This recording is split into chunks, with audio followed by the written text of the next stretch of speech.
ഇപ്പോൾ മുഹമ്മദ് നൌഫൽ കൂടി ചേരുകയാണ്. നൌഫൽ, ഇപ്പോൾ കോടതിയിൽ വാദം പുരോഗമിച്ചുകൊണ്ടിരിക്കുകയാണ്.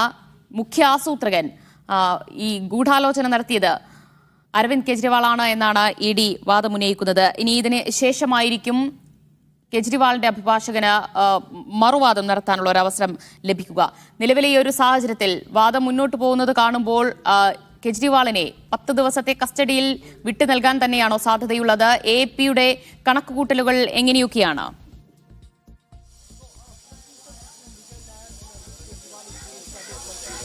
ദിവ്യ, ED ഈ കേസ് ഡ്രാഫ്റ്റ് ചെയ്തത് വളരെ ശക്തമായ നിലയിലാണ്. കാരണം മദ്യനയ അഴിമതി കേസ് എന്നുള്ള നിലക്ക് കൃത്യമായി അത് രജിസ്റ്റർ ചെയ്യുകയും അതനുസരിച്ചുള്ള തെളിവുകൾ കൃത്യമായി രേഖപ്പെടുത്തുകയും ചെയ്തിട്ടുണ്ട് ED. 2021 മാർച്ചിലാണ് ഈ മദ്യനയം പ്രഖ്യാപിക്കുന്നത്. അന്ന് 25 വയസ്സാണ് മദ്യം വാങ്ങുന്നതിനുള്ള പ്രായപരിധിയെങ്കിൽ പിന്നീട് ആ മദ്യനയം അനുസരിച്ച് 21 വയസ്സിലേക്ക് അത് മാറ്റുകയായിരുന്നു. പിന്നീട് ഡൽഹിയെ 32 സോണുകളായി തിരിച്ച് ഓരോ സോണിലും നിശ്ചിത ഔട്ട്ലെറ്റുകൾ തുറക്കാം എന്നുള്ള, സ്വകാര്യ കമ്പനികൾക്ക് തുറക്കാമെന്നുള്ള അനുവാദം കൊടുക്കുകയും 800-ലധികം ഔട്ട്ലെറ്റുകൾ സ്വകാര്യ കമ്പനികൾ തുടങ്ങുകയും ചെയ്തു. അങ്ങനെ പൂർണ്ണമായും സർക്കാരിൻ്റെ നിയന്ത്രണത്തിൽ നിന്ന് ഈ മദ്യം വിൽപ്പന മാറുകയും സ്വകാര്യ കമ്പനികളിലേക്ക് എത്തുകയും ചെയ്തു. അത് മദ്യമാഫിയെ തടുക്കുന്നതിന് വേണ്ടിയും സർക്കാരിന് വരുമാനം ഉണ്ടാക്കുകയും ചെയ്യാൻ വേണ്ടിയാണ് ഈ മദ്യനയം എന്നാണ് ആദ്യം പറഞ്ഞത്. പക്ഷേ പിന്നീട് സർക്കാരിൻ്റെ പൂർണ്ണമായ നിയന്ത്രണം നഷ്ടമാവുകയും അങ്ങനെ മദ്യം വ്യാപകമാവുകയും വലിയ പ്രതിഷേധങ്ങൾക്ക് കാരണമാവുകയും ചെയ്തു. ഇതിലൂടെ സ്വകാര്യ മദ്യ ലോബികൾ വലിയ പണം സമ്പാദിക്കുകയും ചെയ്തു. അത് സർക്കാരിന് നഷ്ടമുണ്ടാക്കുകയും ചെയ്തു.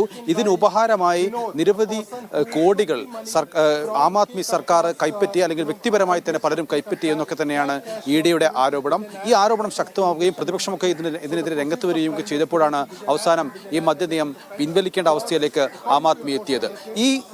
ഈ കാലയളവിലൊക്കെ നടന്ന ക്രയവിക്രയങ്ങൾ, അതോടൊപ്പം തന്നെ പലരുമായി നടത്തിയ സംഭാഷണങ്ങൾ, ആശയവിനിമയങ്ങൾ, ഇതെല്ലാം ശേഖരിക്കുകയാണ് ED ചെയ്തിരിക്കുന്നത്.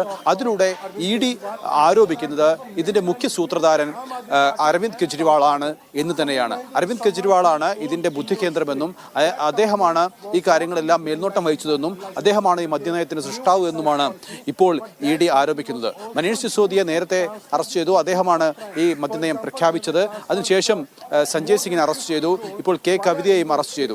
വിജയ് നായർ എന്ന് പറയുന്ന ആം ആദ്മി പാർട്ടിയുടെ പ്രധാനപ്പെട്ട മീഡിയ കൈകാര്യം ചെയ്യുന്ന നേതാവിന് ഈ കാര്യത്തിൽ ഇടനില അദ്ദേഹമാണ് വഹിച്ചത് എന്നുള്ള കാര്യമൊക്കെ ED ആരോപിക്കുന്നുണ്ട്. അങ്ങനെ വലിയ രീതിയിലുള്ള തെളിവുകൾ ഹാജരാക്കിക്കൊണ്ടാണ് ED ഇപ്പോൾ ഈ വിഷയത്തിൽ വാദം നിരത്തിക്കൊണ്ടിരിക്കുന്നത്. ഈ വാദം എത്രത്തോളം കോടതിയെ ബോധ്യപ്പെടുത്താൻ EDക്ക് കഴിയുന്നു, അതിനനുസരിച്ചായിരിക്കും ഈ കോടതിയുടെ തീരുമാനമുണ്ടാവുക. മിക്കവാറും അത് അരവിന്ദ് കെജ്രിവാളിനെ ചോദ്യം ചെയ്യലിനായി കസ്റ്റഡിയിൽ വിട്ടുകൊടുക്കാനുള്ള സാധ്യതയാണ് നിലനിൽക്കുന്നത്. പക്ഷേ റോസ് ന്യൂ കോടതിയിൽ ഇപ്പോൾ വാദം പുരോഗമിക്കുകയാണ്. വിശദാംശങ്ങൾ